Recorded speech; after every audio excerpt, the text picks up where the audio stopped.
Desde a minha infância em Kirby, Mississippi, até aquele momento crucial no cinema Roxy, cada memória parece uma pincelada na tela da minha vida. Lembro-me da sensação de excitação misturada com nervosismo enquanto eu me esgueirava para ver Sudden Impact. A escuridão da sala contrastava com a tela brilhante, e enquanto Clint Eastwood lançava sua famosa frase, senti uma onda de adrenalina percorrer meu corpo. Naquela noite, Dirty Harry deixou uma marca indelével na minha mente. Mas aquele momento não foi apenas sobre um filme. Foi como uma semente plantada na minha imaginação, germinando lentamente ao longo dos anos. Em Kirby, onde as oportunidades eram escassas e o futuro parecia nebuloso, a ideia de me tornar um defensor da lei, um justiceiro como Dirty Harry, se transformou em um farol na escuridão. No entanto, a realidade me atingiu com força quando cresci. Eu não podia simplesmente me levantar um dia e me tornar o detetive rude e bocadura que eu admirava na tela. Antes de poder perseguir esse sonho, tive que aprender os fundamentos, andar antes de correr, como dizem. Assim, minha jornada em direção à aplicação da lei começou com passos modestos: educação, disciplina e treinamento. Descobri que a vida é muito mais complicada do que os filmes. Não há roteiros pré-definidos, nem finais felizes garantidos. Mas aquela faísca que Dirty Harry acendeu nunca se apagou. Tornou-se minha motivação para enfrentar os desafios, perseverar quando as coisas ficavam difíceis, porque mesmo que eu não pudesse ser o martelo da justiça ao estilo de Dirty Harry, eu poderia ser minha própria versão de um defensor da lei com integridade, coragem e determinação. Depois de me formar no ensino médio, mergulhei de cabeça no mundo da aplicação da lei. Tornar-me um oficial uniformizado foi apenas o primeiro passo na minha jornada em direção à justiça. Os dias eram longos e exigentes, mas cada momento era uma oportunidade de aprender, crescer e servir a minha comunidade. Como oficial uniformizado, eu patrulhava as ruas de Kirby com determinação e dedicação. Cada chamado de serviço, cada encontro com os cidadãos, era uma oportunidade para fazer a diferença, para mostrar minha presença e manter seguros aqueles a quem jurei proteger. Mas, à medida que os dias passavam, senti que meu chamado ia além das ruas que eu conhecia. Foi então que decidi dar o próximo passo na minha carreira na aplicação da lei. Depois de muito trabalho e dedicação na escola, apresentei uma solicitação para a prestigiada Agência de Investigações do Mississippi. Tornar-me um investigador especial estadual não era apenas uma mudança de título. Era uma evolução no meu papel dentro do sistema de justiça. Na Agência de Investigações do Mississippi, tornamo-nos os guardiões da verdade. Os investigadores incansáveis que trabalham nas sombras para desvendar os crimes mais difíceis.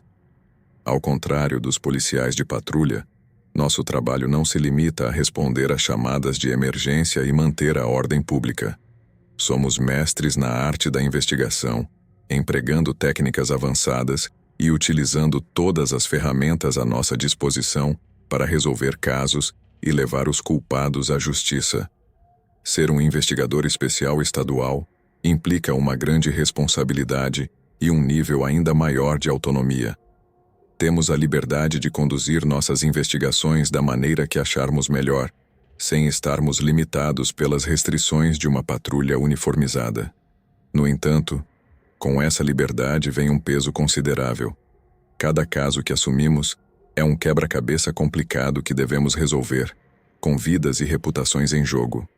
Mas, apesar dos desafios, eu não trocaria meu trabalho por nada no mundo. Cada dia eu me levanto com o propósito de fazer o que é certo, de lutar pela verdade e de garantir que minha comunidade seja um lugar mais seguro para todos. Ser um investigador especial estadual não é apenas um trabalho, é uma vocação, um compromisso vitalício com a justiça e o serviço público, e tenho o orgulho de poder desempenhar meu papel nesse nobre esforço. Assim como os jogadores em uma partida de futebol, estamos constantemente avaliando o terreno, lendo o jogo e tomando decisões rápidas e precisas, para garantir que alcançamos nossas metas. No entanto, ao contrário dos jogadores de futebol, nossos tackles não se referem a derrubar um oponente no campo, mas a reunir provas sólidas e contundentes que possam ser apresentadas perante um tribunal de justiça. Cada investigação é como um jogo em si, com suas próprias regras, desafios e oportunidades para brilhar. Assim como uma equipe de futebol, trabalhamos juntos em colaboração, aproveitando as forças individuais de cada membro para alcançar um objetivo comum. A confiança e a comunicação são fundamentais em nosso trabalho, assim como são no campo de futebol. Meu tempo na unidade de crimes graves foi uma experiência transformadora que me ajudou a crescer tanto pessoal quanto profissionalmente. Durante esses anos, mergulhei no mundo intricado e frequentemente desafiador da investigação de crimes graves. Desde homicídios até grandes roubos, cada caso apresentava seus próprios desafios únicos e me empurrava a expandir minhas habilidades e conhecimentos no campo da aplicação da lei. Como investigador de crimes graves, encontrei-me trabalhando em alguns dos casos mais impactantes e complexos da minha carreira. Cada dia, enfrentava a dura realidade do crime e esforçava-me para levar os responsáveis à justiça. Não era um trabalho para os fracos de coração, mas cada pequena vitória, cada avanço em uma investigação, valia a pena. Dentro da agência, trabalhei incansavelmente para fazer meu nome. Demonstrei meu valor através da minha dedicação, ética de trabalho e habilidade para resolver até os casos mais difíceis.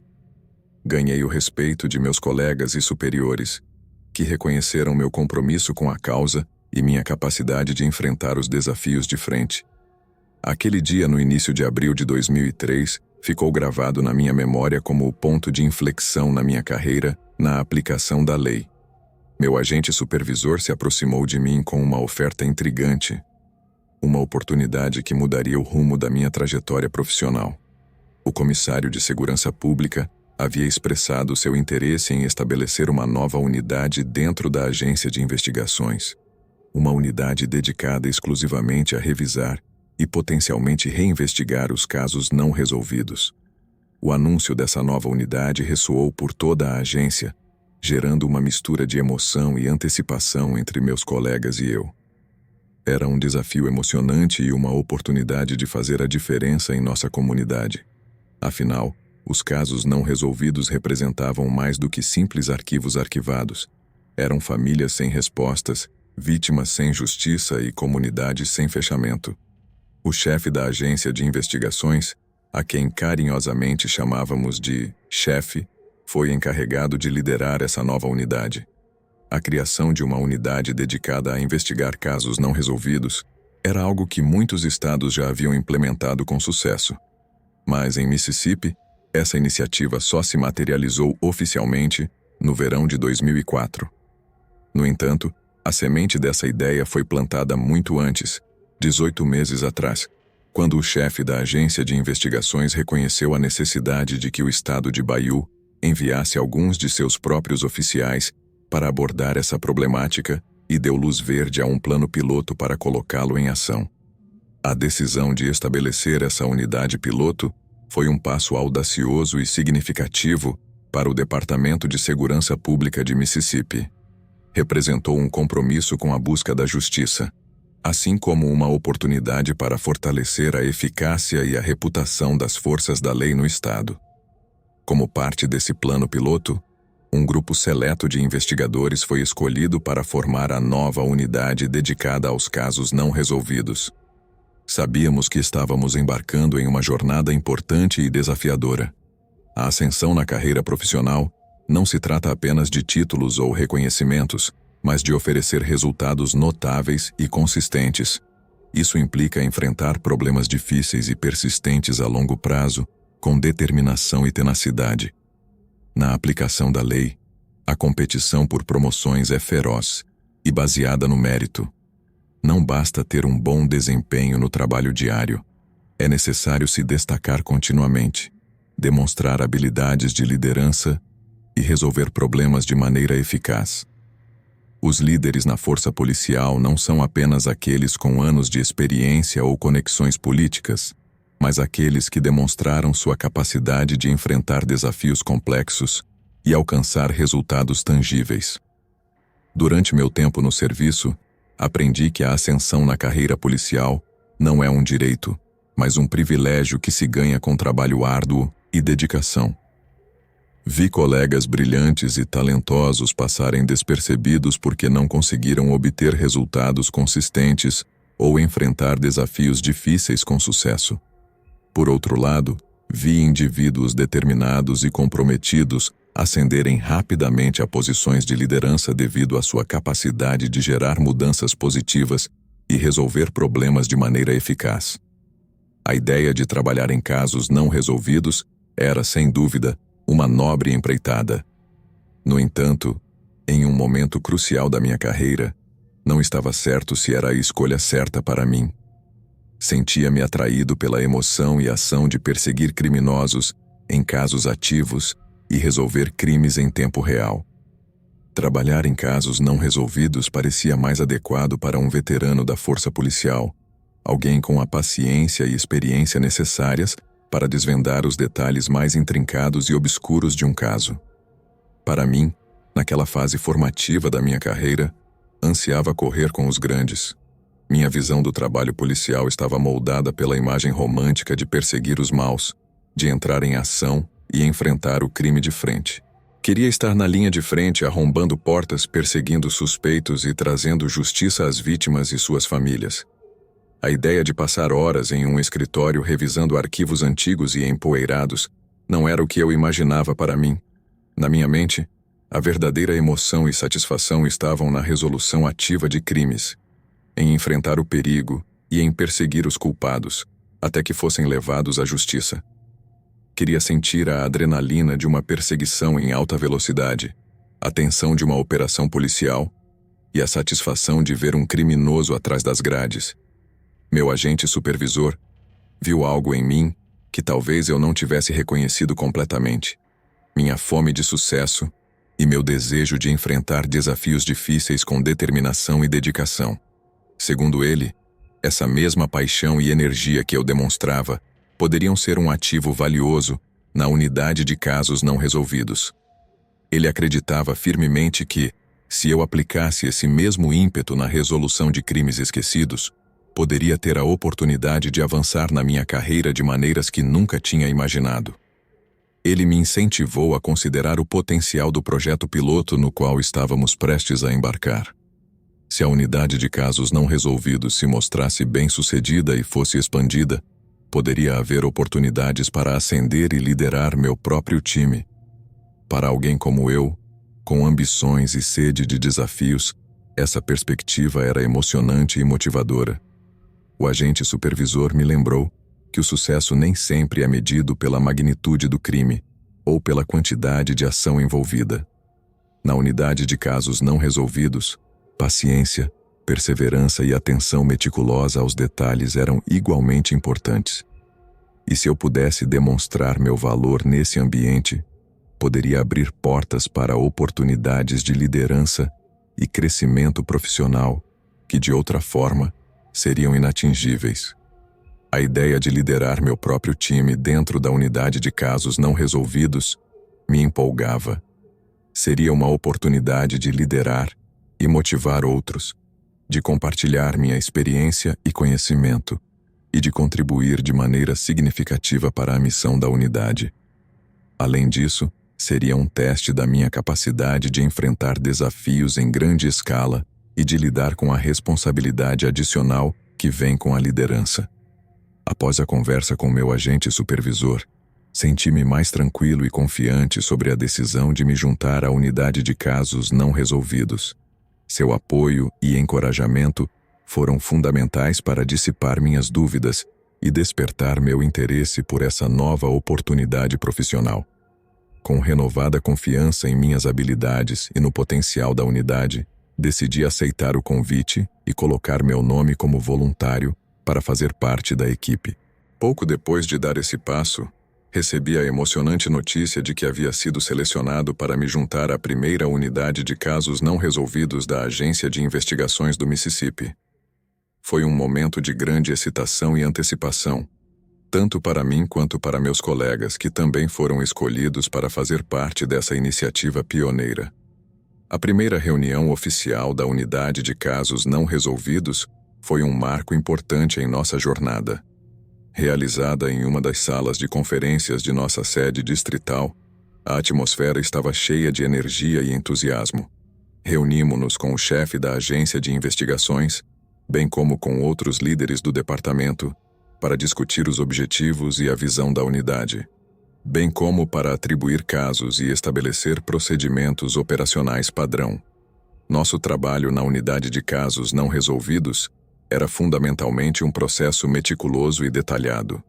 Enfrentávamos pilhas de arquivos de casos não resolvidos, cada um relacionado a crimes violentos, e nossa tarefa era revisá-los minuciosamente para identificar aqueles que considerávamos ter chances reais de serem resolvidos. Esse processo de revisão não era tarefa fácil. Significava mergulhar em uma enorme quantidade de documentos, desde relatórios policiais até evidências físicas, entrevistas de testemunhas e detalhes forenses. Buscávamos pistas, padrões e qualquer indício que pudesse lançar luz sobre o caso e nos levar um passo mais perto da verdade. Uma vez que identificávamos um caso que considerávamos promissor, nosso próximo passo era levá-lo ao escritório do promotor distrital. Esta parte do processo era crucial, pois envolvia apresentar nossas evidências e argumentar por que acreditávamos que o caso merecia uma revisão mais aprofundada e, possivelmente, uma ação legal. Apresentar um caso ao escritório do promotor distrital não era uma tarefa fácil. Requeria uma preparação cuidadosa e uma compreensão sólida da lei e dos procedimentos legais. Além disso, precisávamos estar preparados para enfrentar perguntas difíceis e o escrutínio por parte dos promotores, que precisavam avaliar a viabilidade do caso e decidir se prosseguiriam com uma ação legal. Depois de identificar os casos que considerávamos viáveis, nosso próximo passo era abordar a questão de saber se o escritório do promotor distrital estaria disposto a processar os suspeitos que pudéssemos identificar. Esta parte do processo muitas vezes se mostrava mais complicada do que poderíamos ter antecipado. Para alguns pode parecer óbvio que o trabalho do promotor distrital é processar todos os suspeitos de crimes violentos. Em teoria, isso soa como o curso de ação correto e justo. No entanto, a realidade é muito mais complexa. Às vezes, os promotores distritais estão sujeitos a pressões políticas, limitações de recursos e considerações estratégicas que podem influenciar sua capacidade de levar a cabo processos judiciais. É importante reconhecer que o papel de um promotor distrital vai além de simplesmente buscar justiça. Embora essa seja sua função principal, eles também devem levar em conta outros fatores, como a opinião pública, a reeleição e a eficiência do sistema judicial como um todo. Em algumas ocasiões, podem optar por priorizar certos casos em detrimento de outros, especialmente aqueles que podem gerar mais atenção da mídia ou apoio político. Esta realidade pode ser frustrante para aqueles que trabalham na unidade de casos não resolvidos, já que frequentemente lidamos com crimes esquecidos e vítimas cujas vozes foram silenciadas por muito tempo. É difícil aceitar que um caso que consideramos importante e significativo possa ser ignorado devido a considerações políticas ou burocráticas.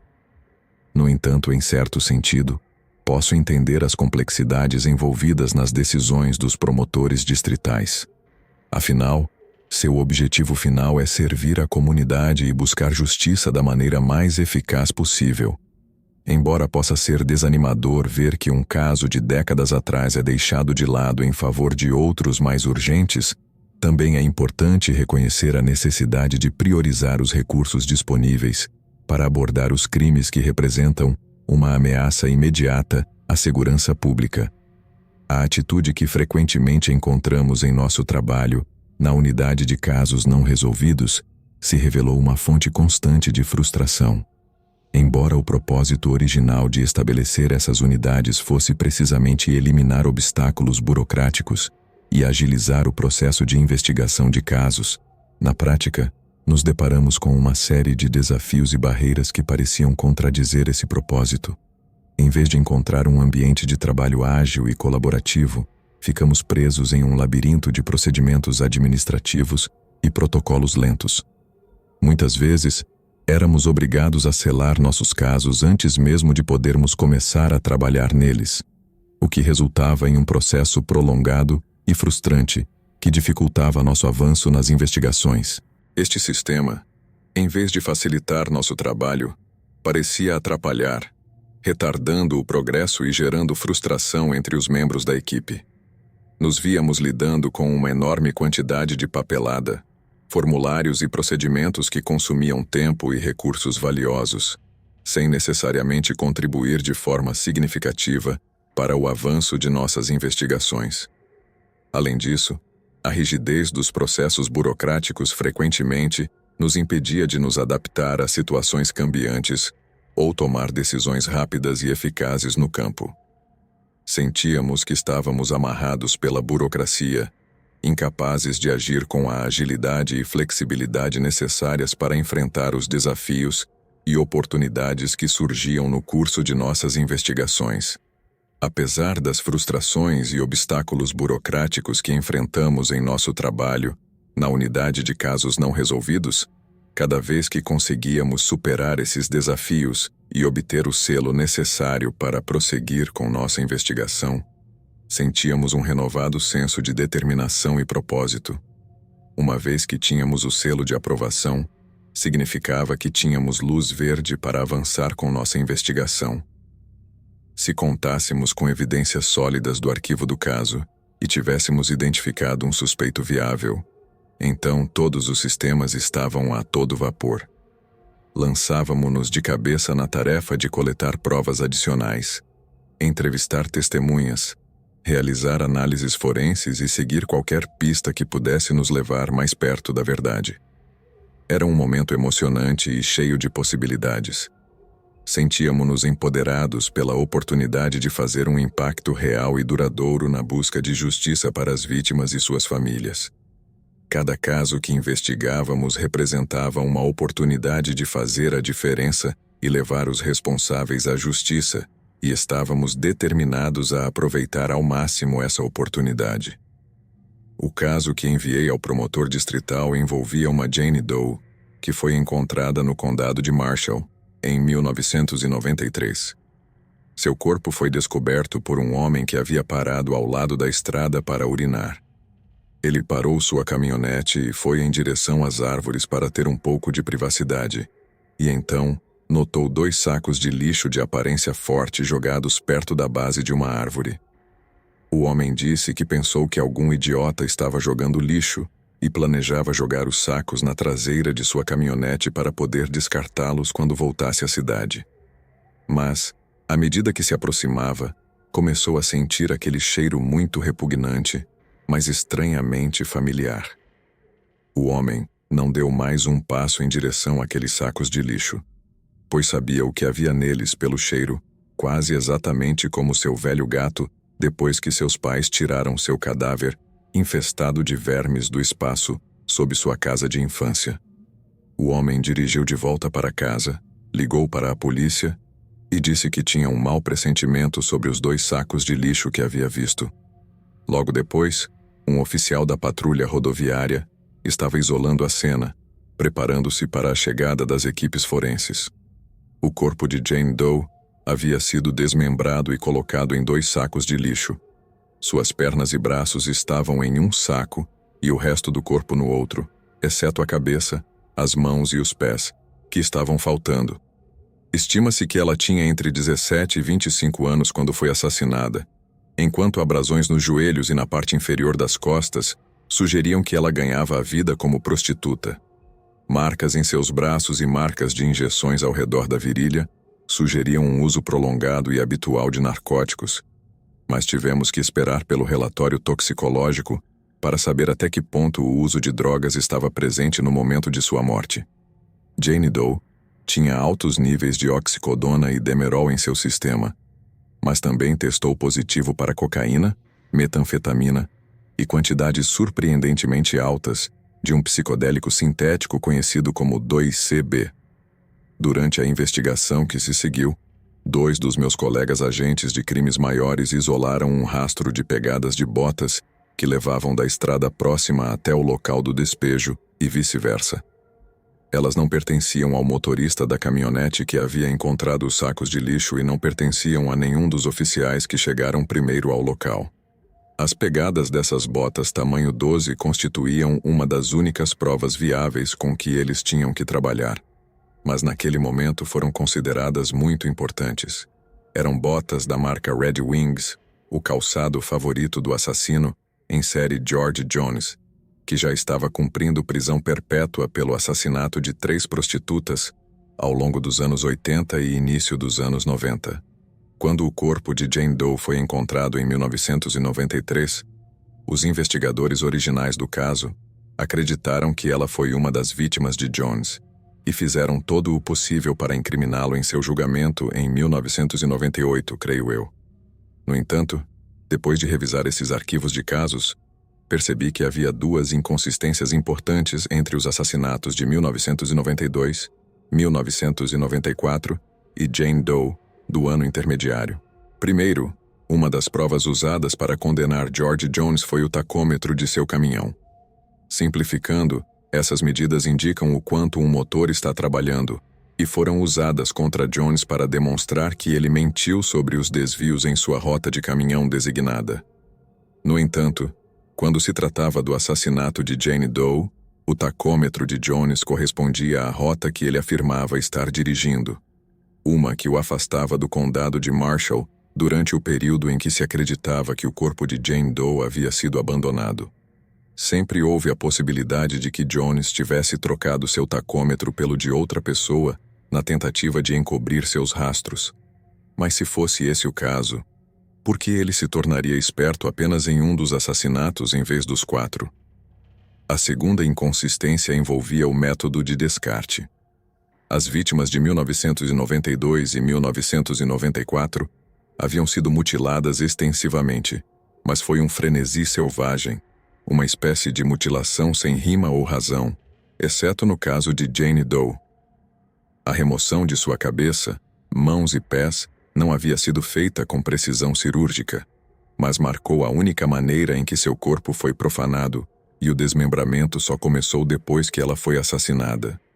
Por outro lado, Jones gostava de começar a cortar suas vítimas enquanto ainda estavam vivas e, ao contrário de Jane, suas vítimas ainda tinham dedos das mãos e dos pés.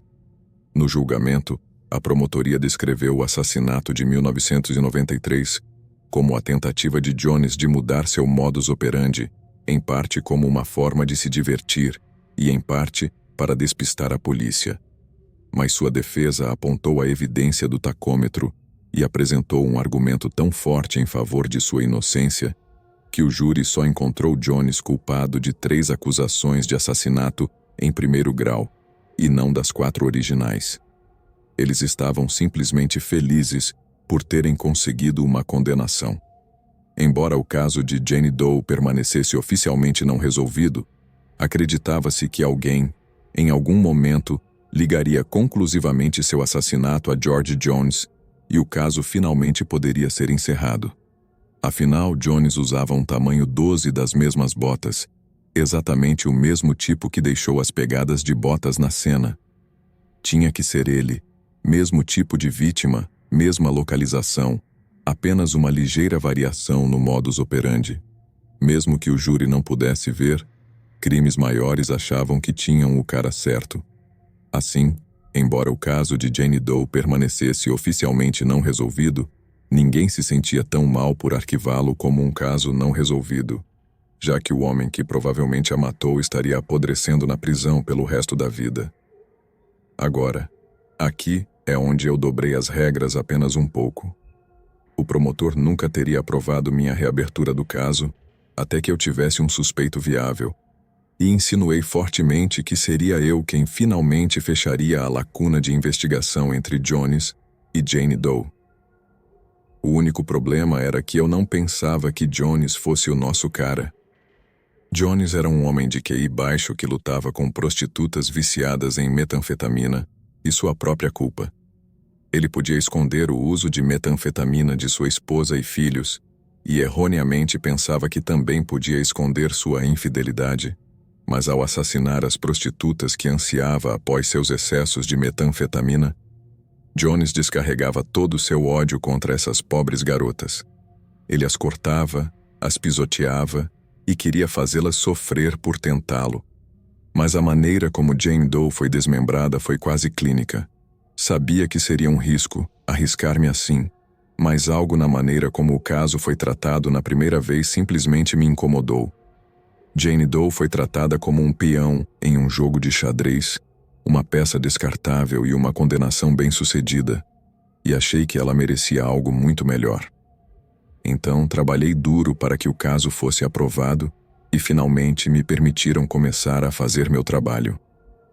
Minha primeira ligação foi para a equipe de pessoas desaparecidas e, usando seu novo sistema de registro digitalizado, puderam me fornecer uma lista de mulheres jovens e meninas cujos casos atendiam a critérios bastante rígidos.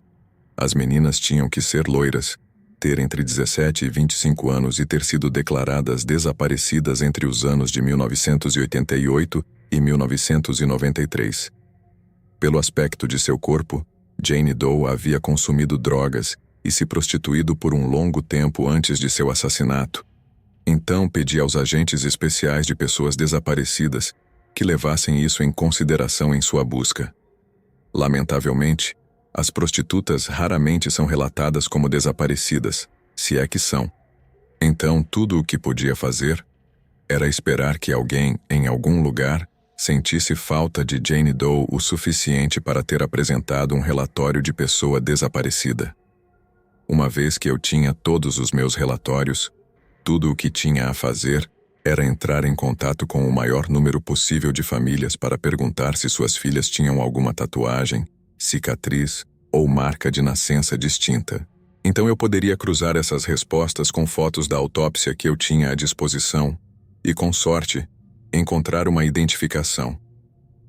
Levei dias e dias buscando números de telefone, pedindo endereços de reencaminhamento e visitando pessoas em casa, mas finalmente entrei em contato com uma mãe que apresentou um relatório de pessoa desaparecida após o desaparecimento de sua enteada em 1991.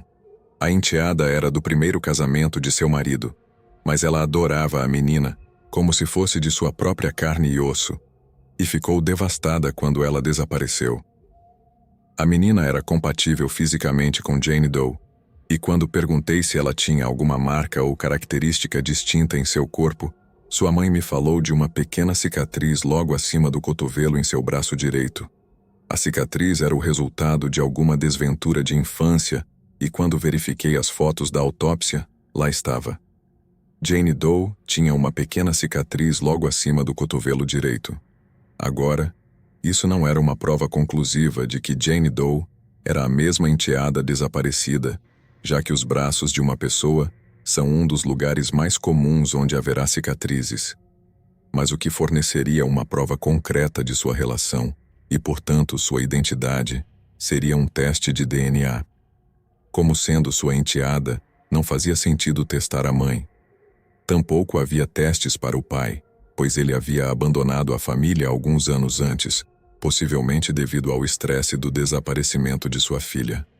No entanto, o pai da menina e sua madrasta tinham sua própria filha, o que significava que poderíamos testar o DNA dela em relação a Jane Doe. Se obtivéssemos algo em torno de uma correspondência de 25%, isso seria suficiente para que Jane Doe recuperasse seu nome. Eu estava muito confiante de que o teste seria positivo. Quero dizer, as chances de duas jovens loiras diferentes terem exatamente a mesma cicatriz logo acima do cotovelo eram astronômicas.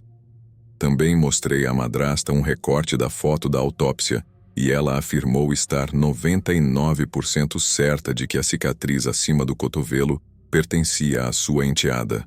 Mas, quando os resultados chegaram, diziam que não havia correspondência.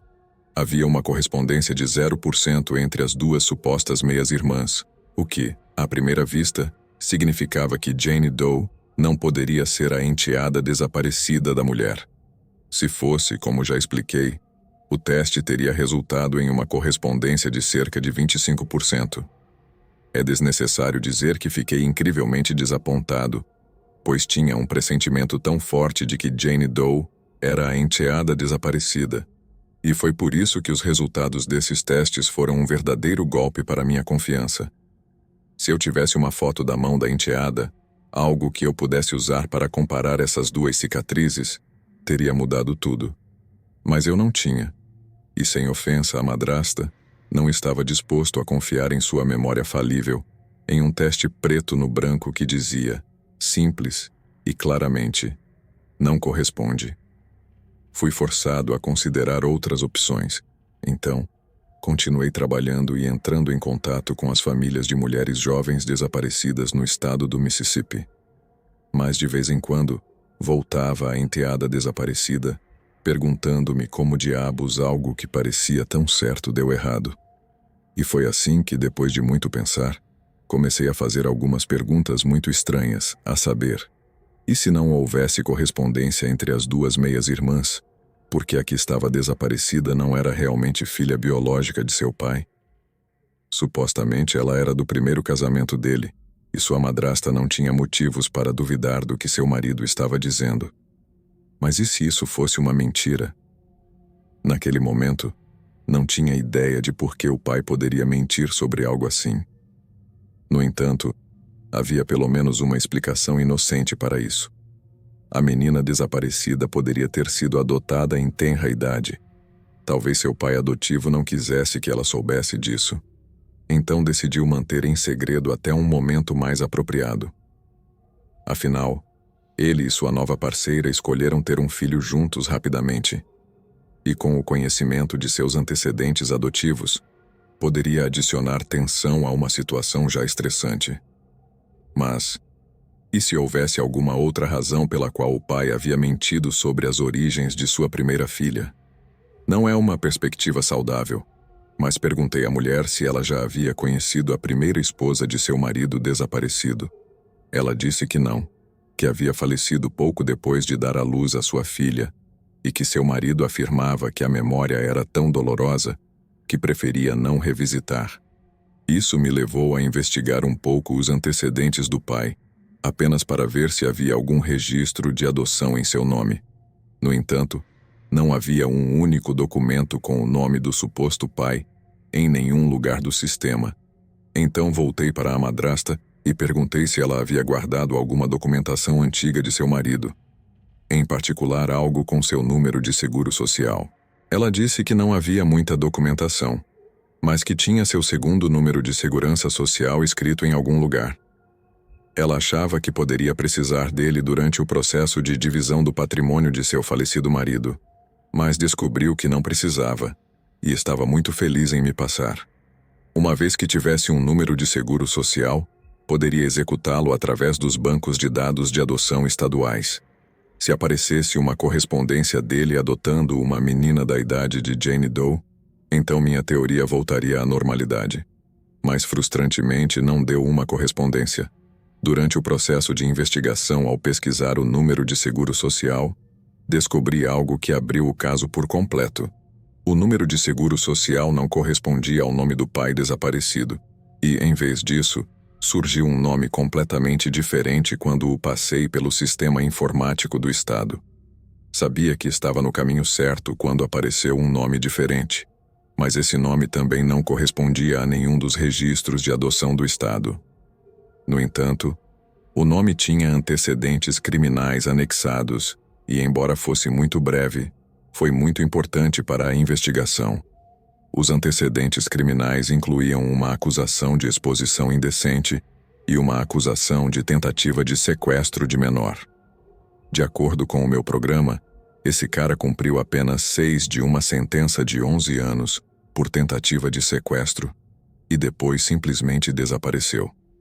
Aproximadamente um ano depois, um homem que corresponde à sua descrição física exata apareceu do outro lado do país com uma menina pequena, dizendo a todos que era sua filha biológica. Certifiquei-me de perguntar à madrasta sobre a maneira como sua enteada desapareceu, e ela me disse que não foi de uma noite para outra. A relação de sua enteada com seu pai havia azedado dramaticamente nos últimos meses antes de ela desaparecer. Então, inicialmente, acreditou-se que ela simplesmente havia fugido de casa. Ela havia acabado de completar 18 anos na época e, sendo adulta legal, era livre para fazer o que quisesse. Seu pai afirmou que estava tentando trazê-la de volta para casa, mas eventualmente o contato com ela começou a diminuir antes de cessar completamente.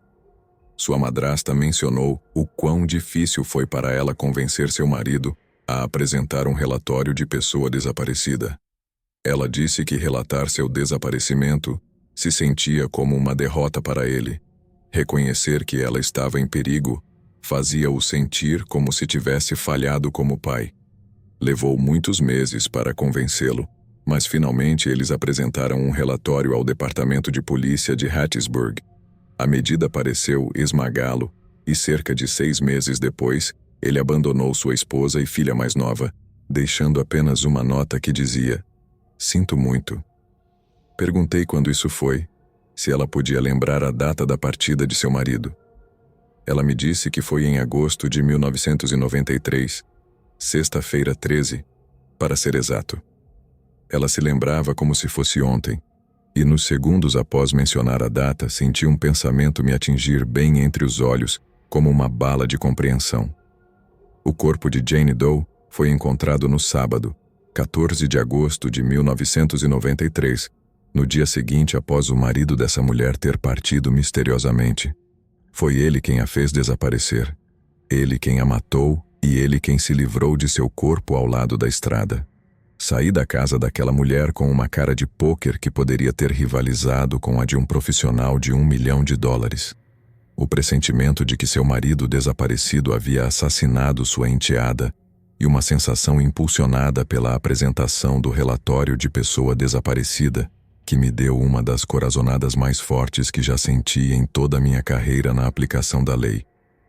Mas no momento em que ela me disse a data de sua partida repentina, simplesmente não me atrevi a dizer a ela o que eu honestamente pensava. Ela havia construído toda essa trágica narrativa em torno de sua família, uma que vinha com uma cruz que ela tinha que carregar aonde quer que fosse, e não podia suportar adicionar mais isso ao fardo. Se ela fosse descobrir a verdade, deveria ser através dos canais adequados e deveria ser baseada em resultados judiciais concretos, não em algo que no momento ainda não passava de teorias a meio caminho, tão intrincadas que senti que estava perdendo a cabeça.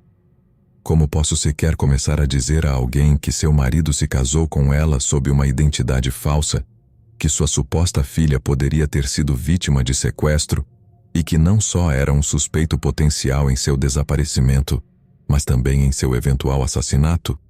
Acho que apenas uma dessas coisas seria suficiente para mandar uma mulher assim para uma catatonia induzida por choque, mas todas de uma vez pensei que isso poderia matar uma pessoa se a pegasse de mau humor. Como não tinha suspeitos viáveis, não fazia sentido levar minhas descobertas ao promotor distrital, mas fazia todo o sentido levar o que eu havia encontrado à unidade de crimes maiores, bem como a várias outras organizações, incluindo o FBI, o Serviço Marshal do CIA, o Centro Nacional de Informação sobre Crimes e o Centro Nacional para Crianças Desaparecidas e Exploradas. Se estivéssemos considerando potencialmente uma busca nacional de repente por um fugitivo, então as autoridades estaduais não eram capazes de fazer muito. E se o pai realmente havia fugido do país, então estava realmente fora de nossas mãos.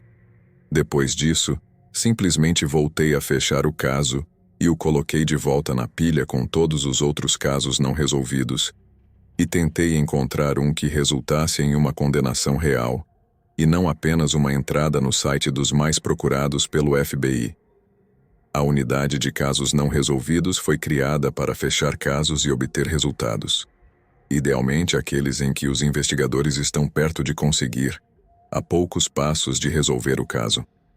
Tudo o que pude fazer foi esperar que alguém na cadeia federal se interessasse o suficiente para encontrar nosso suspeito, extraditá-lo de volta para o Mississippi e depois processá-lo por assassinato. No entanto, até hoje, isso não aconteceu.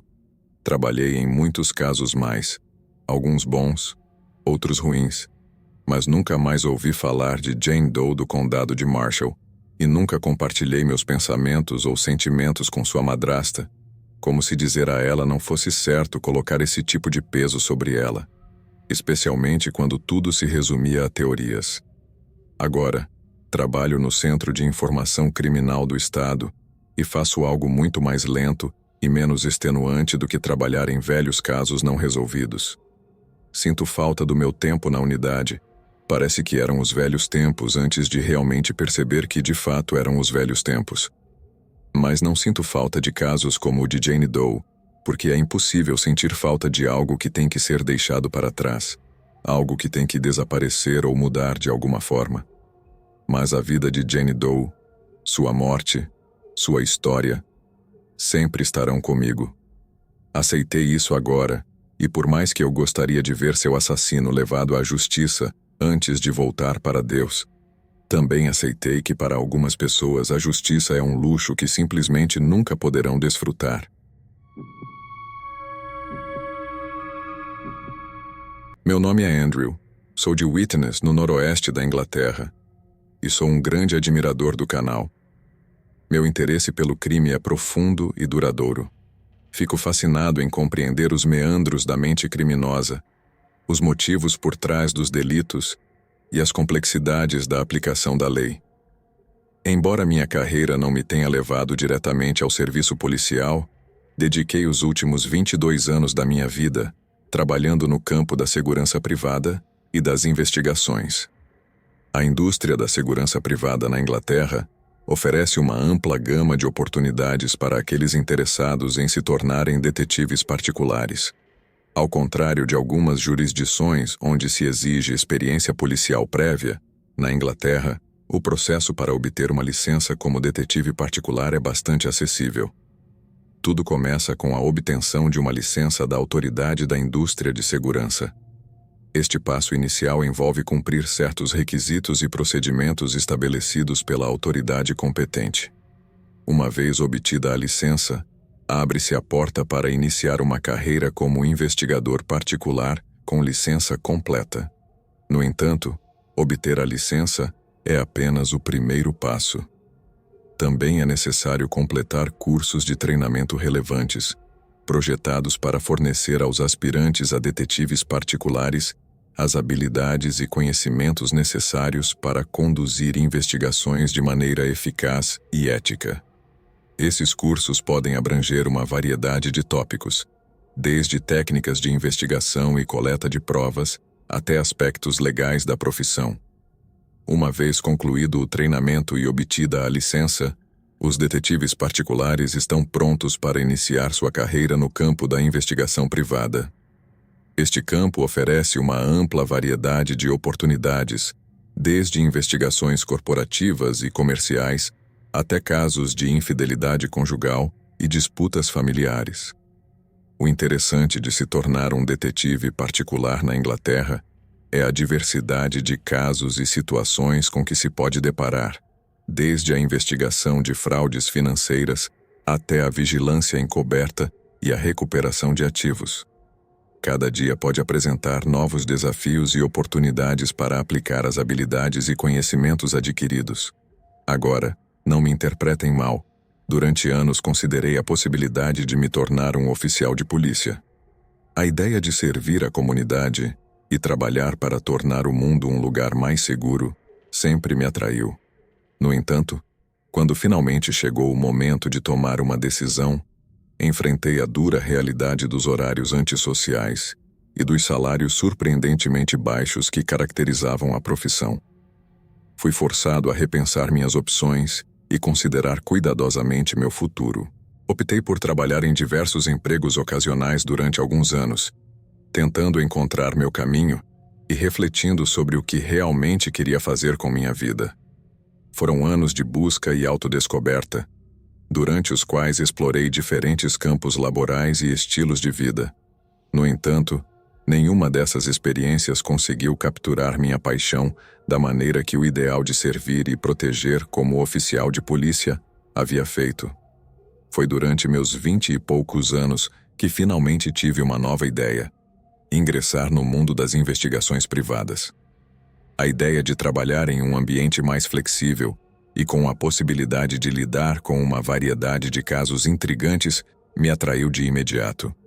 Além disso, a perspectiva de ter mais controle sobre minha carreira e potencialmente obter rendimentos mais substanciais me pareceu muito atraente. Assim, com uma determinação renovada e um novo objetivo em mente, decidi embarcar nessa nova aventura profissional. Mergulhei no estudo das habilidades necessárias para ser um investigador particular competente, desde técnicas de investigação até aspectos legais.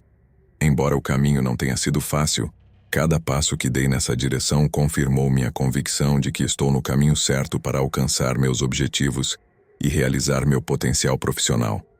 Meu primeiro trabalho foi mais do que uma simples fonte de renda.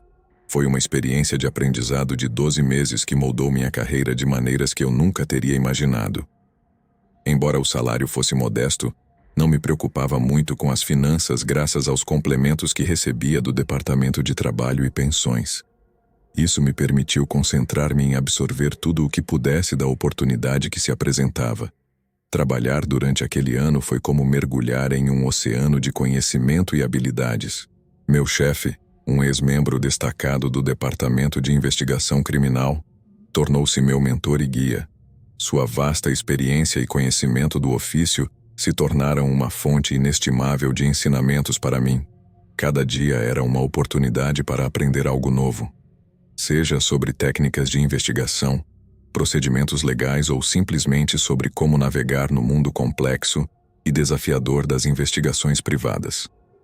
Aquela etapa de 12 meses não apenas me permitiu adquirir habilidades práticas, mas também me proporcionou uma perspectiva mais profunda sobre a natureza do trabalho que estava realizando.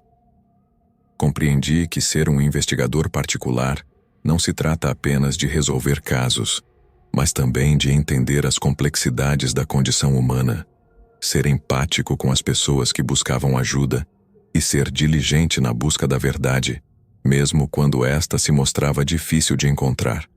À medida que o tempo passava, minha confiança e competência no campo cresciam. Sentia-me cada vez mais seguro em minha capacidade de lidar com casos difíceis e de oferecer soluções eficazes para os problemas que me eram apresentados. E tudo isso foi possível graças à sólida base de conhecimentos e habilidades que construí durante meu ano de aprendizado. Em retrospectiva, posso dizer com certeza que aqueles 12 meses foram fundamentais para o meu desenvolvimento profissional. Não só me forneceram as ferramentas necessárias para ter sucesso em minha carreira como investigador particular, como também plantaram a semente de uma paixão que continua ardendo em mim até hoje. Por isso, sempre serei grato por essa experiência que marcou o início da minha trajetória profissional. Durante aquele primeiro ano, mergulhei de cabeça no mundo das investigações privadas, embora inicialmente sob uma perspectiva mais administrativa. Meu papel consistia em ajudar na gestão das tarefas diárias, realizar pequenos recados e, claro, manter todos bem abastecidos de chá. Embora no começo minha contribuição parecesse limitada, com o tempo fui ganhando experiência e confiança na equipe. A transição de ser um novato que mal sabia distinguir entre os diferentes tipos de casos para me tornar um membro valioso e respeitado da equipe foi gradual, mas significativa. À medida que os meses passavam, mergulhei mais profundamente no trabalho real das investigações. Sob a atenta supervisão de meus colegas mais experientes, aprendi a coletar e analisar informações, a manusear a tecnologia especializada usada no campo e a me comunicar de maneira eficaz com clientes e outras partes envolvidas nos casos. Embora no começo meu papel parecesse limitado, com o tempo assumi mais responsabilidades e me desafiei a crescer e melhorar em meu trabalho. Meus esforços não passaram despercebidos por meus superiores e colegas, que começaram a confiar em mim para realizar tarefas mais complexas e delicadas. Ao final daqueles 12 meses de aprendizado, fiquei surpreso ao descobrir que havia sido totalmente integrado à equipe de investigações. Já não era apenas o assistente administrativo que preparava o chá, mas era visto como um membro capaz e confiável da equipe. Esta transição foi um testemunho da minha dedicação e compromisso com meu trabalho, bem como da confiança e apoio oferecidos por meus colegas e superiores. O ponto culminante desse período foi quando recebi uma oferta formal de trabalho ao finalizar meu aprendizado. Foi um momento de grande orgulho e satisfação, pois demonstrou que meu árduo trabalho e dedicação foram reconhecidos e recompensados. Aceitei a oferta com entusiasmo, sabendo que estava dando o primeiro passo em uma carreira que prometia ser emocionante e gratificante. Os primeiros meses como investigador particular foram cheios de aprendizado e crescimento. Embora não fosse imediatamente confiado a mim tomar casos por conta própria, tive a oportunidade de trabalhar de perto com investigadores mais experientes, que me guiaram e ensinaram os meandros da profissão. Cada dia era uma oportunidade para absorver conhecimentos e desenvolver habilidades, e eu estava mais do que disposto a aproveitar ao máximo. Inicialmente, meu papel consistia em apoiar meus colegas na investigação de casos, seja coletando informações, realizando entrevistas ou analisando dados. Embora não estivesse completamente sozinho, sentia-me parte integrante da equipe e estava determinado a demonstrar meu valor em cada tarefa que me fosse atribuída.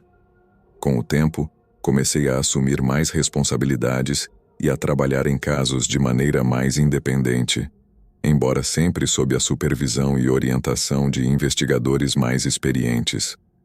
O processo de aprender a trabalhar em casos por conta própria foi gradual, mas gratificante. À medida que ganhava experiência e confiança em minha capacidade de lidar com diferentes tipos de casos, meus superiores começaram a delegar mais responsabilidades a mim e a confiar em meu julgamento e critério profissional. Foi um processo de crescimento tanto pessoal quanto profissional, no qual enfrentei desafios e obstáculos, mas também experimentei sucessos e conquistas que me impulsionaram a seguir em frente. Finalmente, chegou o momento em que me senti confiante o suficiente para começar a trabalhar em casos por conta própria. Foi um marco emocionante em minha carreira que marcou o início de uma nova etapa de independência e autonomia profissional. Embora sempre valorizasse a oportunidade de trabalhar em equipe e aprender com meus colegas mais experientes, também apreciava a liberdade e a responsabilidade que acompanhavam a capacidade de tomar decisões e liderar minhas próprias investigações. Minha carreira como investigador particular me levou a enfrentar uma ampla gama de casos, desde os mais mundanos até os mais assustadores.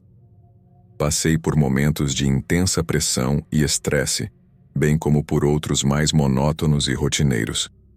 No entanto, entre todos esses casos, houve um em particular que me deixou profundamente assustado, a ponto de experimentar um verdadeiro terror. Ao longo dos anos, trabalhei em inúmeros casos que poderiam ser descritos como deprimentes e estressantes. Investigações de fraudes, infidelidades, casos de desaparecimentos, cada um deles com sua própria dose de emoções intensas e desafios difíceis de superar. A pressão de resolver esses casos e fornecer respostas aos clientes frequentemente me mantinha acordado à noite, perguntando-me se seria capaz de encontrar a solução adequada. Também tive minha cota de casos tediosos, aqueles que não oferecem muito em termos de emoção ou intriga, investigações de antecedentes, monitoramentos rotineiros, coleta de provas para casos legais. Embora importantes, esses casos frequentemente careciam do elemento de surpresa ou suspense que torna o trabalho de um investigador particular emocionante. Mas entre todos esses casos, houve um que se destacou acima dos outros em termos de seu impacto em mim.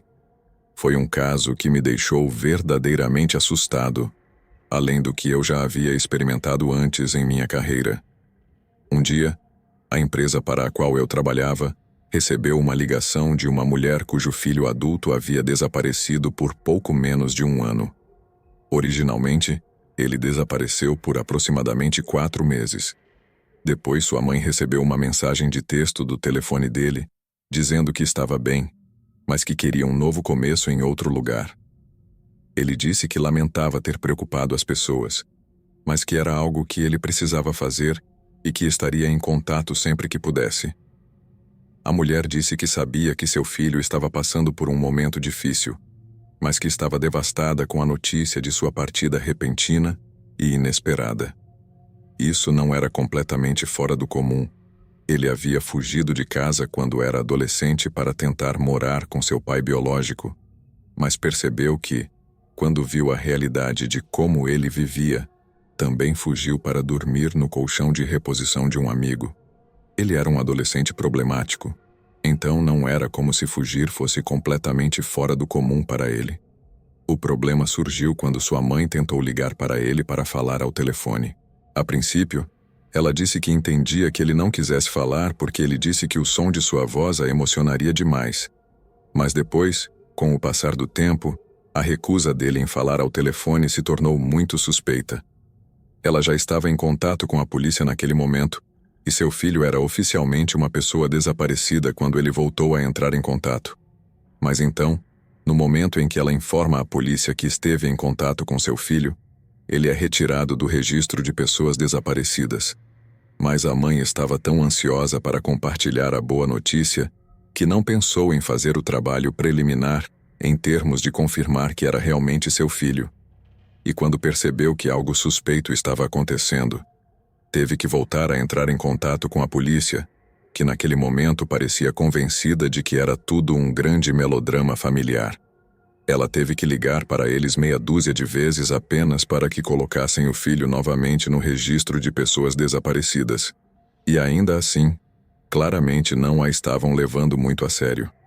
A polícia levou meses para entrar em contato com ela, e quando o fizeram, disseram que o telefone do filho havia feito ping em algumas torres móveis na área, e havia começado a fazer isso algumas noites por semana, cerca de 4 meses após seu desaparecimento.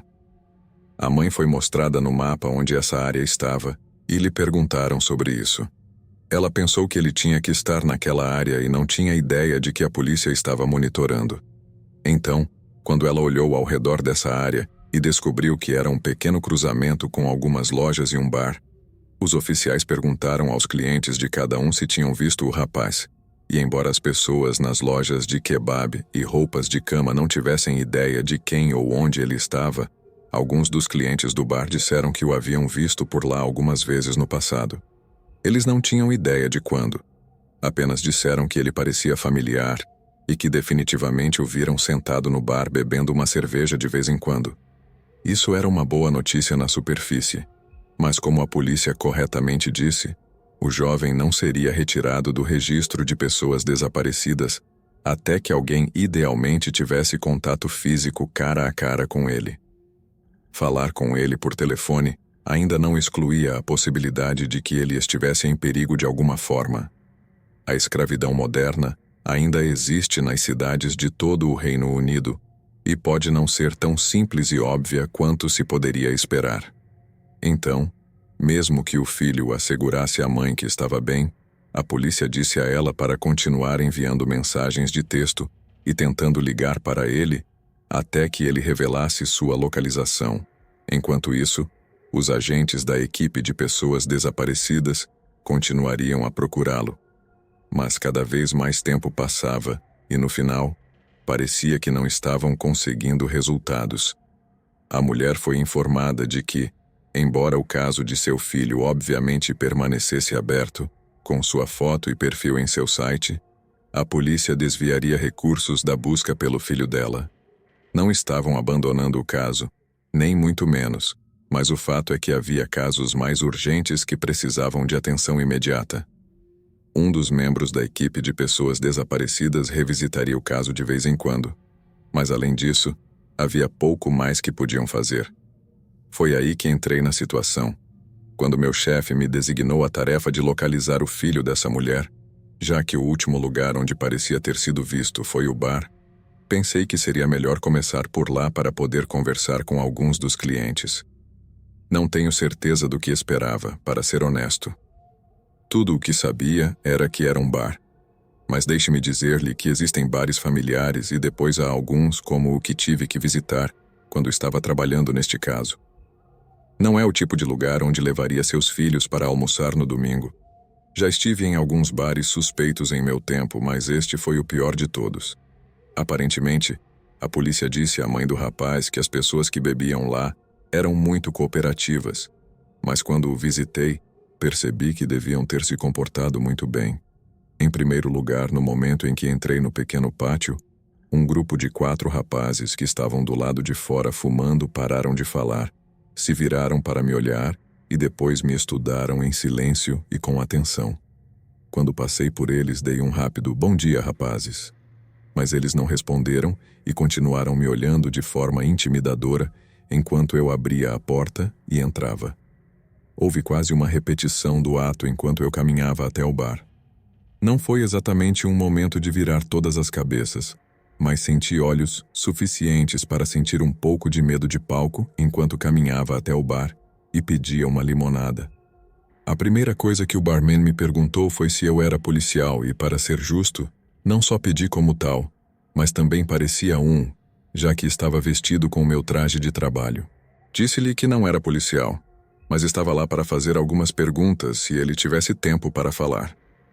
Ele não parecia muito feliz com essa resposta, mas disse que me ajudaria o melhor que pudesse. Mostrei-lhe a foto do rapaz que estava procurando, e depois de estudá-la por 1 ou 2 segundos, ele disse que sim, ele o reconhecia, mas não o via há alguns meses.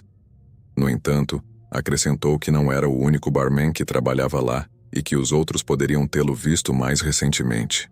Depois disso, comecei a andar pelo pub, conversando com indivíduos ou grupos e não tendo muita sorte. A maioria disse que não tinha ideia de quem era o rapaz. Outros disseram que ele parecia familiar, mas não conseguiam lembrar quando ele esteve lá ou como se chamava. Agradeci a todos pelo tempo, mesmo aqueles que me mandaram para o inferno ou decidiram me provocar. Finalmente, me aproximei de uma grande mesa de 5 e, felizmente, pareciam dispostos a ajudar. Todos pareciam ter entre 40 e 50 anos, o tipo de classe trabalhadora que você esperaria ver em qualquer tipo de bar. Havia algo diferente nesse grupo. Isso foi por volta das 6 da tarde quando entrei, e quase todos os outros no bar estavam vestindo seus uniformes de trabalho sujos. Pense em construtores ou pintores, ou roupas esportivas muito casuais, ou roupas de treino, que tendem a ser o uniforme da classe trabalhadora do norte. Mas esses rapazes sentados ao redor da maior mesa estavam quase todos vestindo roupas de grife luxuosas. Stone Island, Barbour, Moncler e Saint Laurent. Todos vestiam coisas assim, e como posso dizer, suspeitosamente caras à luz de onde estavam bebendo. Não estava no rosto deles e o olho inexperiente ou ultrapassado pode não ter captado, mas eu percebi imediatamente. Não disse nada sobre suas roupas. Apenas mostrei a foto do rapaz desaparecido e perguntei se o tinham visto ou conhecido. Eles o conheciam bem, mas apenas por sua reputação. Um disse algo como: "Olha, amigo, não quero me meter com esse garoto, mas ele estava sempre envolvido com drogas e sempre se metia em problemas. Se ele desapareceu, provavelmente devia dinheiro a alguém, e essa pessoa provavelmente era um traficante. Encontre o traficante e você encontra o rapaz. É assim que eu vejo, de qualquer maneira." O resto do grupo parecia concordar com isso, embora não falassem tanto quanto o cara com a camiseta Stone Island e o cabelo grisalho, cujos companheiros pareciam contentes em deixá-lo falar por eles. Depois perguntei se o rapaz desaparecido tinha estado no local nas últimas semanas, e eles disseram que não. Mas quando perguntei se alguém o tinha visto lá na data exata em que o celular dele tinha feito ping na área, disseram que não. Não o tinham visto naquela data. Eles o lembrariam porque era um sábado e eles estiveram no bar o dia todo. Depois de responderem minhas perguntas, agradeci-lhes, e depois sentei-me numa mesa vazia para terminar a minha bebida enquanto continuava a observar discretamente as pessoas. Uma das outras coisas que notei sobre o local foi que as visitas ao banheiro eram muito frequentes, e embora isso não fosse incomum num local que vende álcool, os rapazes irem ao banheiro em grupos era um claro indício de consumo de drogas. Mas ao contrário de todas as outras pessoas que entravam e saíam dos banheiros e depois saíam como se tivessem acabado de chupar o suco de uma bateria de carro, o grupo de 5 homens mais velhos e bem vestidos não se mexeu uma única vez. A única vez que interagiram com alguém foi quando um cara de aparência áspera se aproximou deles e perguntou algo em voz baixa e depois recebeu uma série de olhares intensos do grupo antes de parecer se desculpar e se afastar. As pessoas me observaram até que terminei a minha limonada e depois saí do bar após agradecer ao barman. Mas ao sair, logo que entrei na pequena área para fumantes na frente, uma mulher me perguntou se eu tinha um cigarro extra. Eu disse que não fumava, e em seguida, ela perguntou se eu tinha algum trocado. Em vez de recusá-la, pedi que me acompanhasse até um caixa eletrônico para que eu pudesse sacar algum dinheiro e entregá-lo a ela. Enquanto caminhávamos, ela me perguntou se eu queria fazer algum negócio, e para quem não sabe, essa é uma expressão que as damas da noite usam para perguntar aos potenciais clientes se gostariam de comprar seus serviços. Isso pode soar um pouco insensível da minha parte, mas no momento em que ouvi, soube que poderia obter algumas informações dela. Ela definitivamente também usava drogas pesadas como heroína e crack, diferente do cheiro de maconha que impregnava o interior daquele bar, o que significava que ela me diria qualquer coisa. Perguntei se isso significava conseguir dinheiro suficiente para uma dose, deixando claro que se ela me fornecesse informações precisas, haveria mais dinheiro para ela no futuro e que eu verificaria tudo o que ela me dissesse para garantir que fosse uma fonte confiável. Um viciado em drogas diria qualquer coisa para conseguir dinheiro para drogas, mas a perspectiva de obter mais e mais dinheiro de você no futuro coloca uma língua muito mais honesta na boca deles. De qualquer forma, contei tudo isso a ela e disse que lhe daria 20 libras naquele momento e outras 20 se descobrisse que a informação era confiável. Se ela se sentasse naquele bar, observasse e ouvisse, e depois me contasse tudo o que tinha visto e ouvido, eu daria ainda mais dinheiro se essa informação se mostrasse confiável, e assim por diante. Obviamente, ela ficou encantada com a perspectiva e respondeu a todas as minhas perguntas iniciais.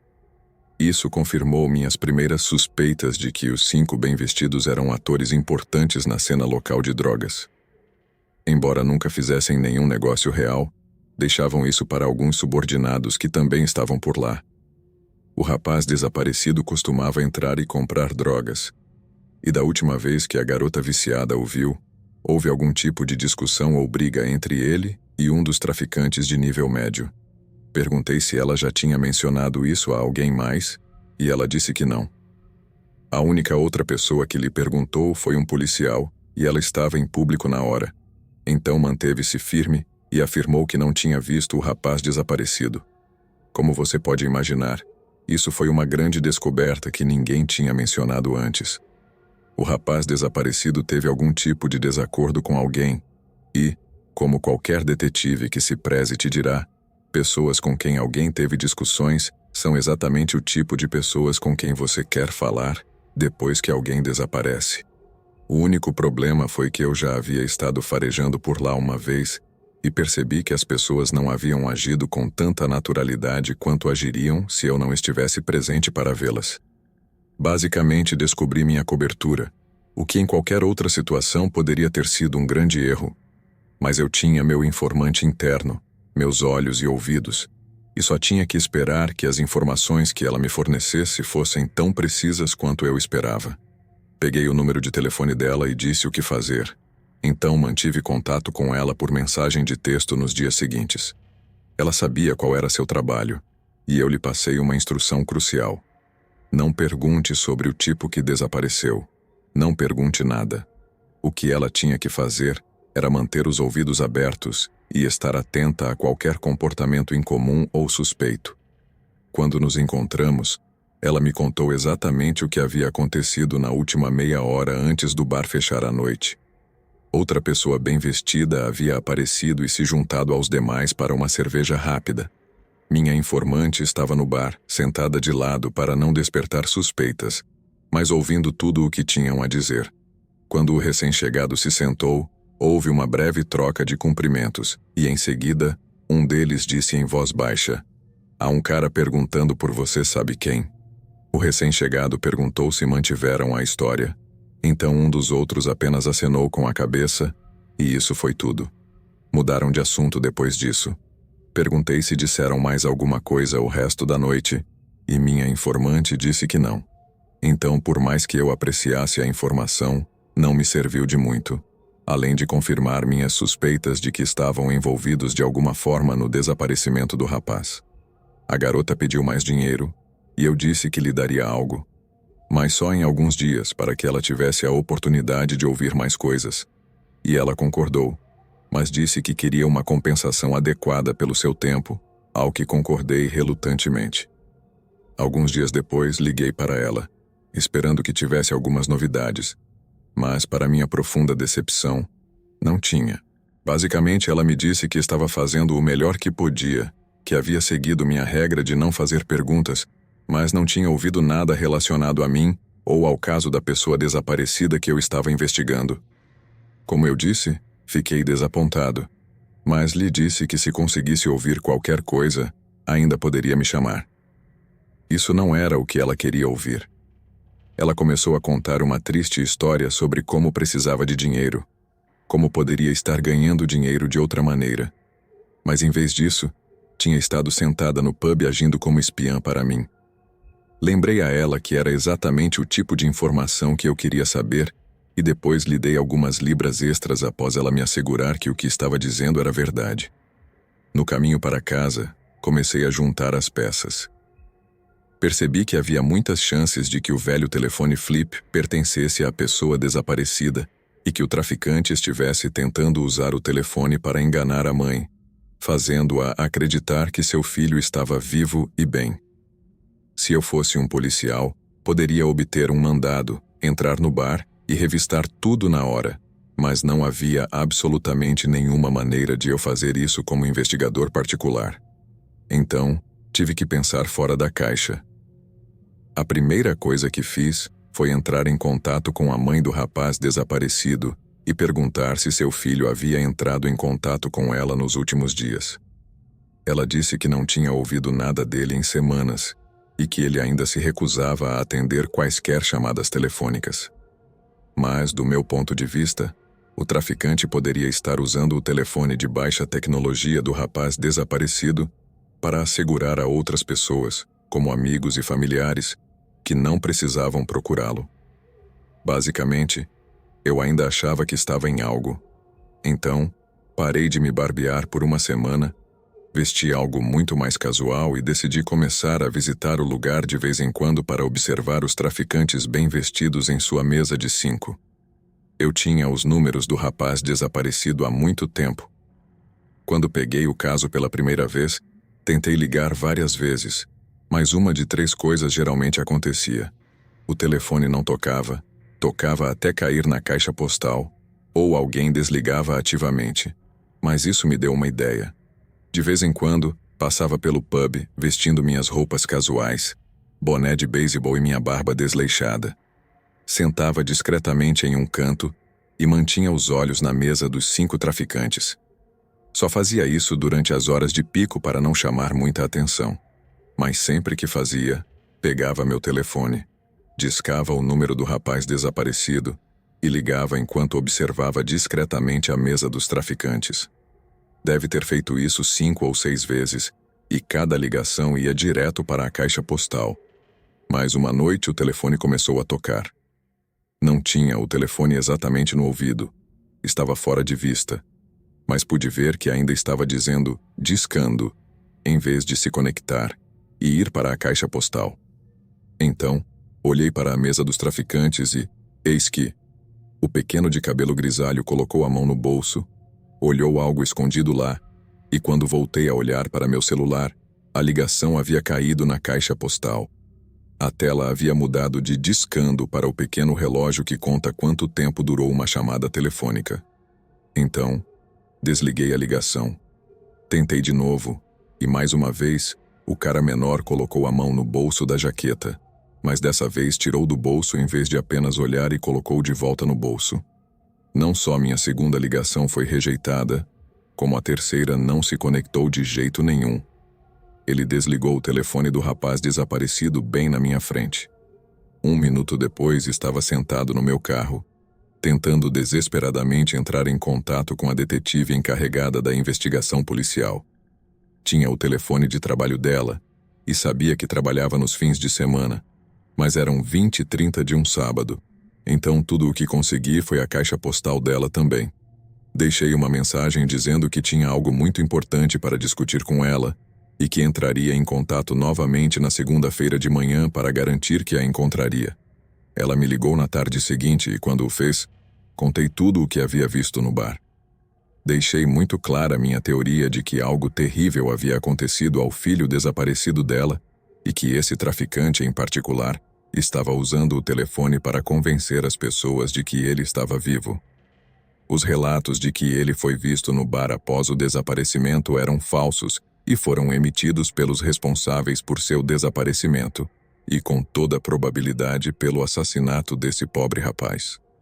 A detetive sabia sobre o uso de drogas do rapaz desaparecido, mas de alguma forma, o primeiro grupo a investigar não havia somado 2 e 2 em relação ao desaparecimento e aqueles que essencialmente usavam o bar como base de operações.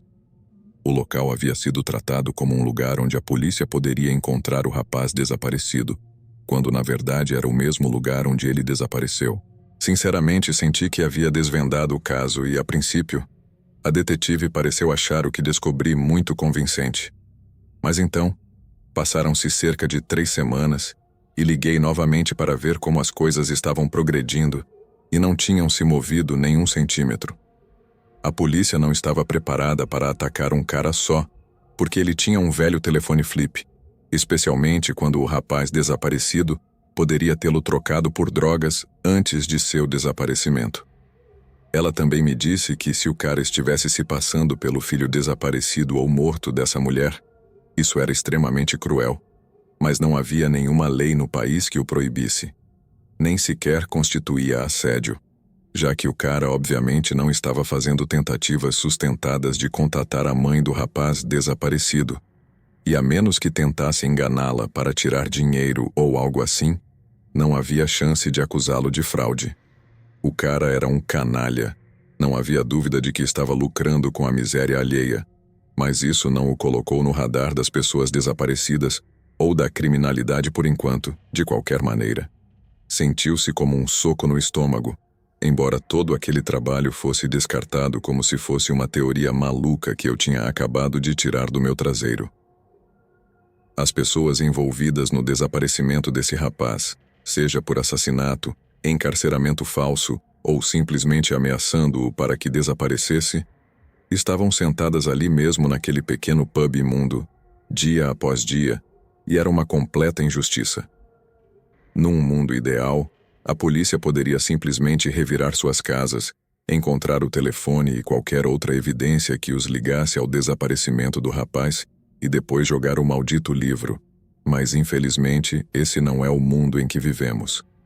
Em vez disso, vivemos em um mundo onde tive que dar minha avaliação honesta a uma mãe aterrorizada.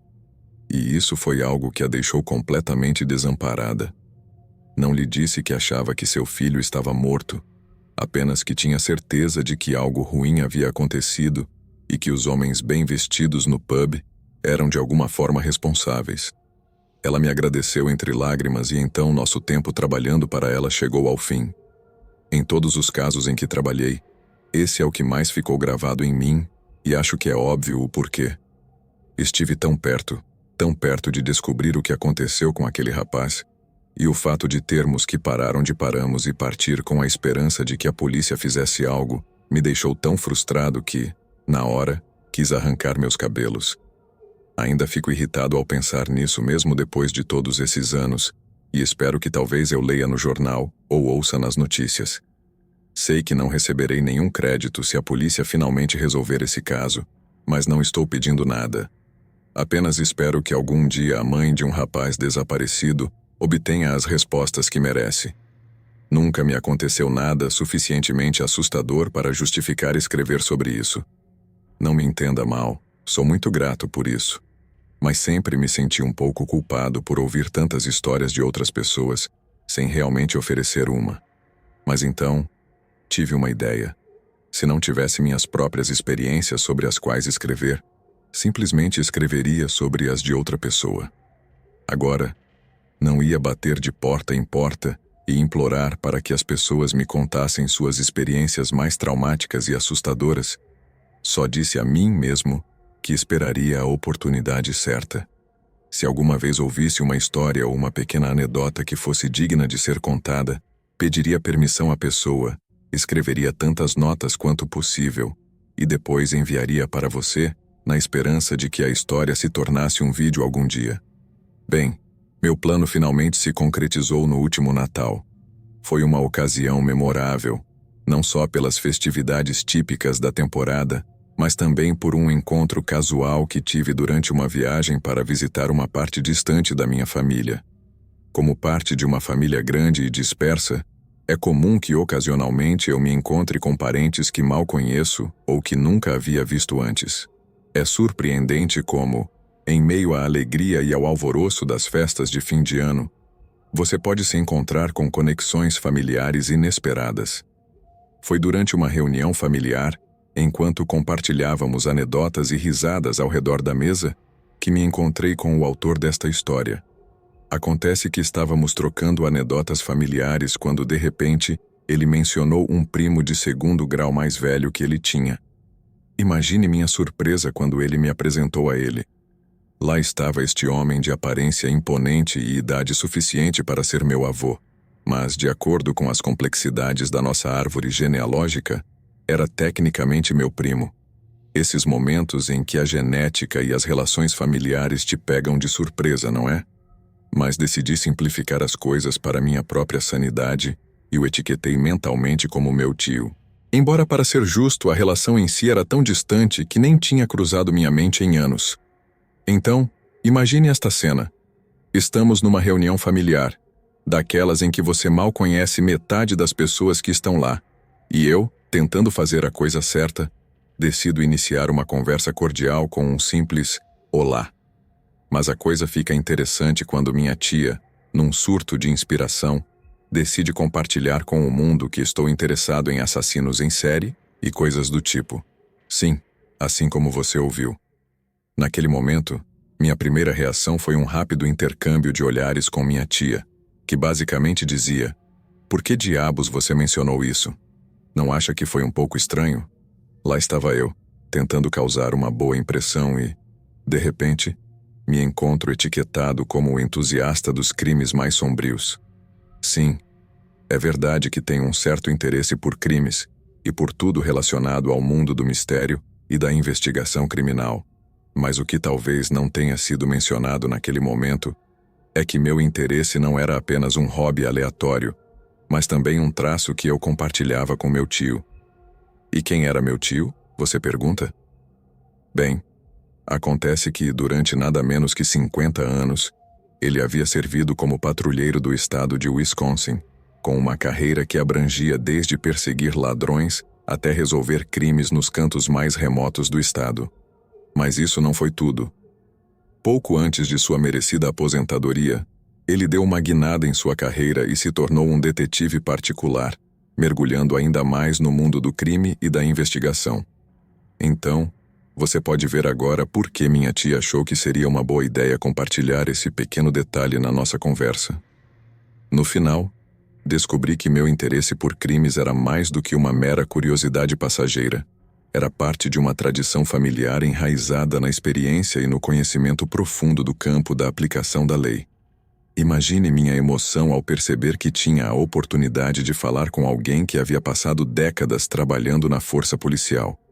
Meus pensamentos imediatos estavam cheios de perguntas e curiosidades sobre seu tempo como patrulheiro do estado de Wisconsin e depois como detetive particular. Quais casos ele havia investigado? Que experiências ele teve no campo? Quais eram os momentos mais memoráveis de sua carreira? As possibilidades pareciam infinitas e eu estava ansioso para me aprofundar em uma conversa profunda e fascinante sobre sua vida e experiências na lei.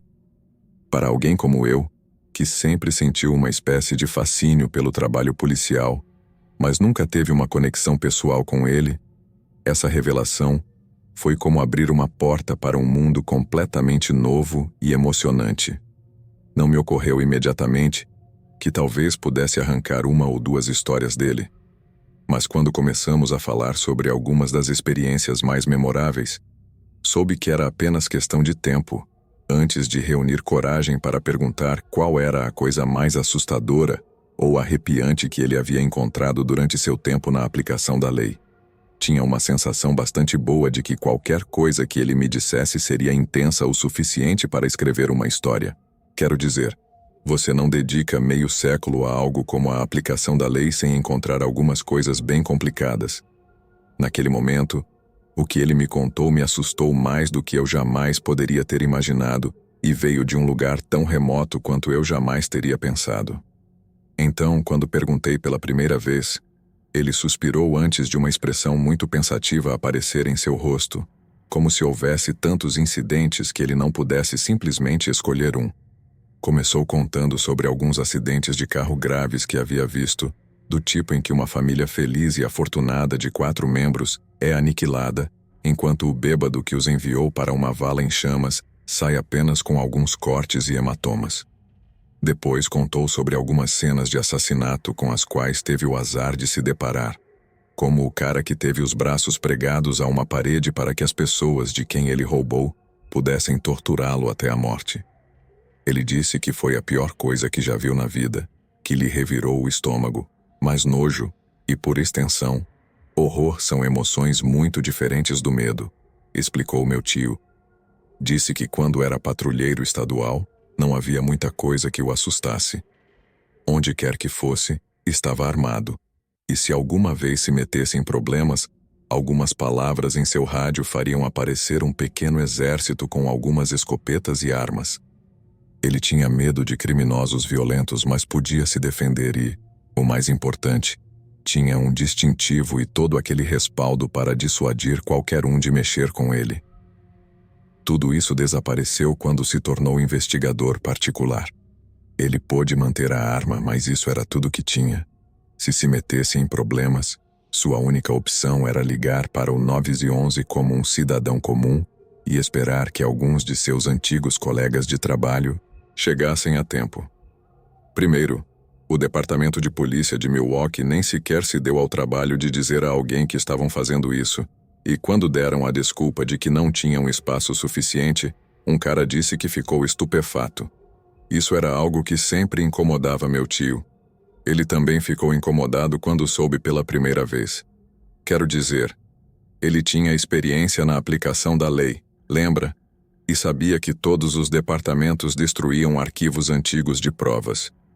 Diabos, ele também tinha feito isso algumas vezes, mas nunca sem um processo cuidadoso de seleção e revisão dos arquivos marcados antes de sua eliminação.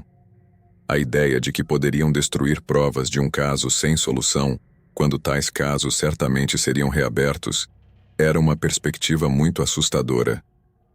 Então, a ideia de que os caras de Milwaukee agiam com tamanha incompetência completa que nem se davam ao trabalho de verificar o que estavam fazendo era incrível, no verdadeiro sentido da palavra.